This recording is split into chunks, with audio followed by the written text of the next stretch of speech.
How we doing, everybody? This is Hands-Free Entertainment. Today we're going to be doing a combat overview for the game The Ascent on Xbox Series consoles.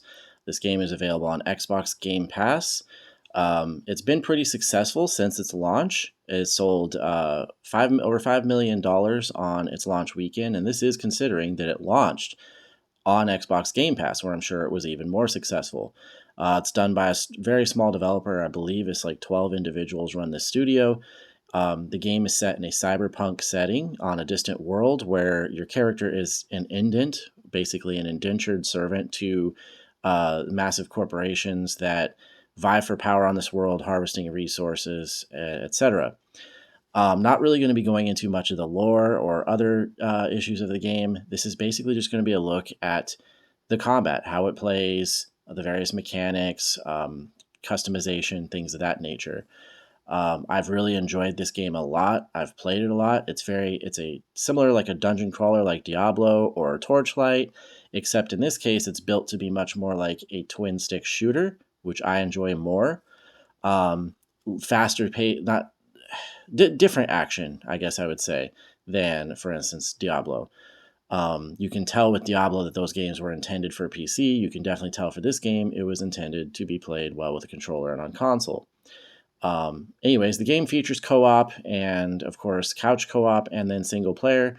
So I've had a lot of fun with it, and I hope that that this video will either get you interested or help you with some things regarding the gameplay.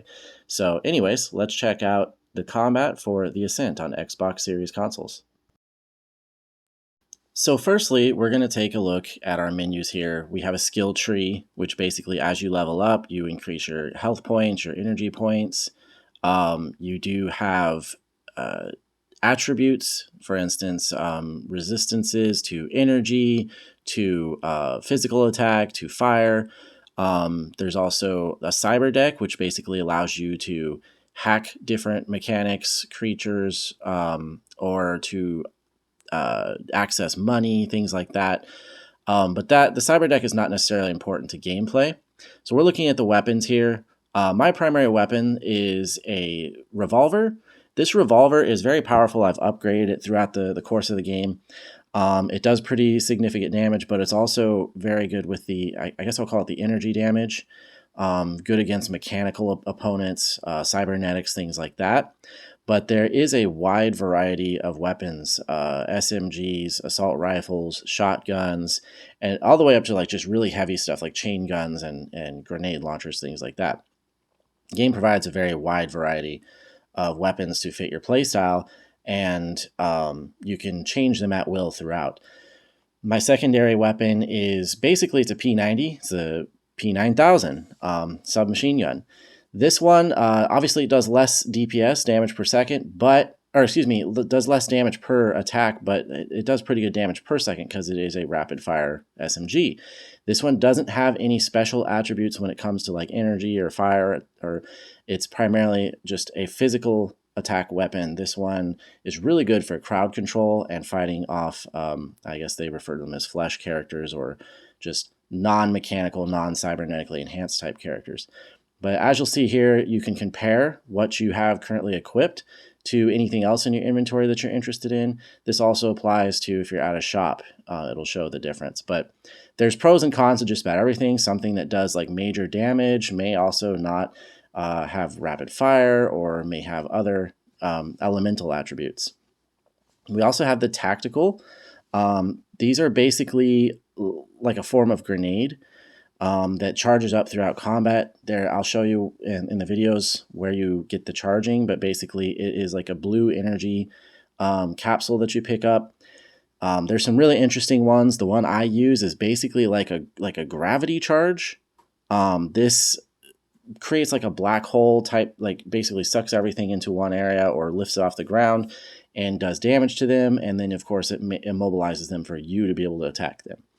But there's many different varieties. There's ones that heal you or anything else within its range, and then of course there's like shockwave grenades, which are good for, EMP grenades, which are good for attacking mechanical creatures. And then of course your typical just like frag grenades and concussion grenades, those types of things. But each one is explained very well, like what it does, so you know what you're getting into. Next, we'll look at the armor. We have the headgear. Every piece of armor, a little bit of a glitch there with the face, but every piece of armor, headgear, your torso, your legs, they all provide like base armor, and then they'll increase your speed or your evasion or your resistance to elemental attacks, or they'll give you boost to, like this one gives you boost to your like health points. So you can mix and match again based on your playstyle, what it is you want to wear. You can build your character to be a nimble, quick attacker, with close-up weapons or with machine guns, or you can build them to be a tank with like heavier weapons. They're going to be able to deal more damage, but their weapons are going to be closer up, close range attacks. You can also build your character to be like a long range character with snipers. There is in fact long range rifles and snipers in the game, and again, as you can see, each piece of armor has different attributes, and you can use those to complement each other. I tend to go for an overall armor rating, I guess.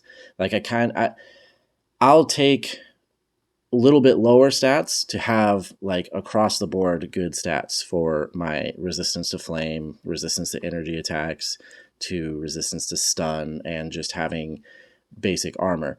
But again, everybody has a different way to go. Some people would rather have something that gives them like really high elemental protection, like some of these will give you, but don't necessarily provide that high for physical protection. So, and the look actually plays a part. I was looking at this and going, man, this is pretty darn cool looking. I would like to use this, but it didn't really fit my scheme of how I want to armor up my character and protect them. The legs are the same thing. So basically, you're just kind of getting a look of how everything compares. Like there's my base stats on the right. If it's red, then whatever you're looking at is going to be lesser in that category. Green is going to be more so in that category, and I believe blue is even. Yeah, blue is going to be even with whatever category it's in. So then we have augmentations.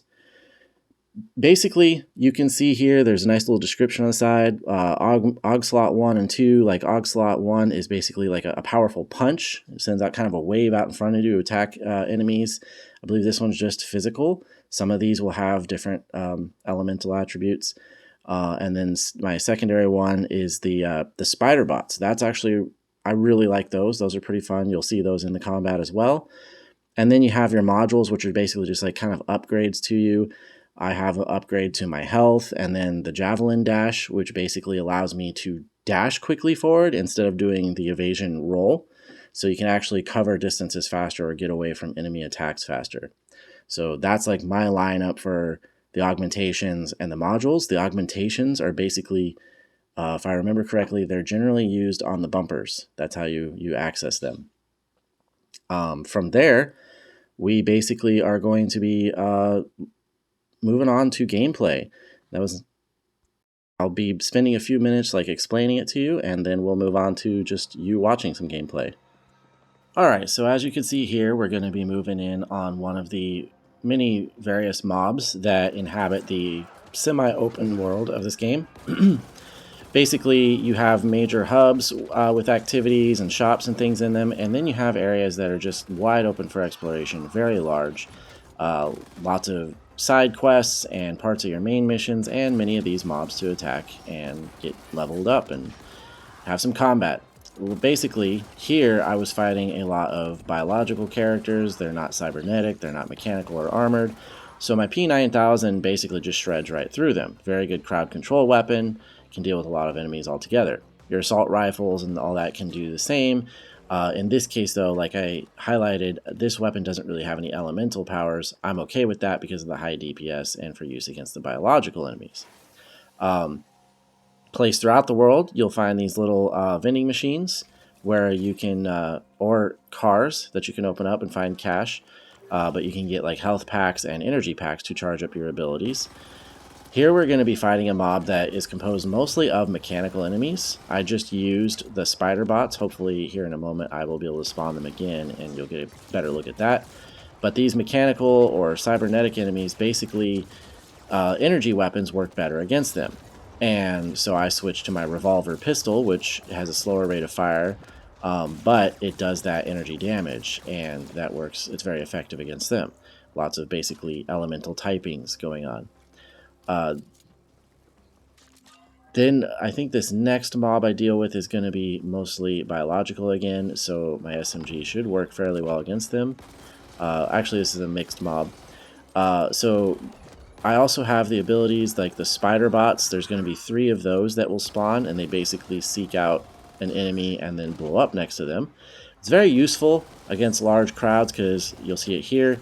It'll just take out some of the smaller enemies and you just don't have to worry about them anymore, and usually will do collateral damage to enemies around them. And it's actually fairly useful against large enemies as well because of that. Around the map, there's explosive barrels that can be used as well. These vehicles are all destructible, so they will blow up and assist you with collateral damage, area effect. Fighting this big guy here, he's actually biological, so the SMG does affect him. But there's a lot of enemies right here, so I'm going to be using my grenade. You can see how it immobilized the enemy there and did that gravity damage to him. And then allowed me to do more damage with my weapon without him chasing me around. There are also these little drones in some cases. You'll see them flying around protecting or shielding some of the enemies. Really won't be able to do much damage to them while the drone is there, so you hit the left trigger and your weapon gets raised in elevation to be able to take out those flying characters. It's also good because you can duck behind cover and fire over walls and sort of things like that.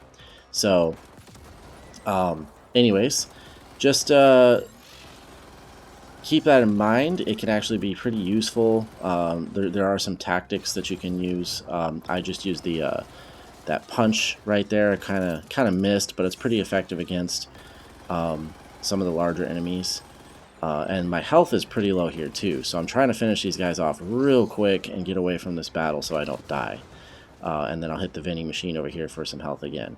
But anyways, that's just a quick look at the combat and a little explanation of some of the things I got going on there. Hopefully you enjoy the next clip, which is just combat alone without any commentary and with full audio.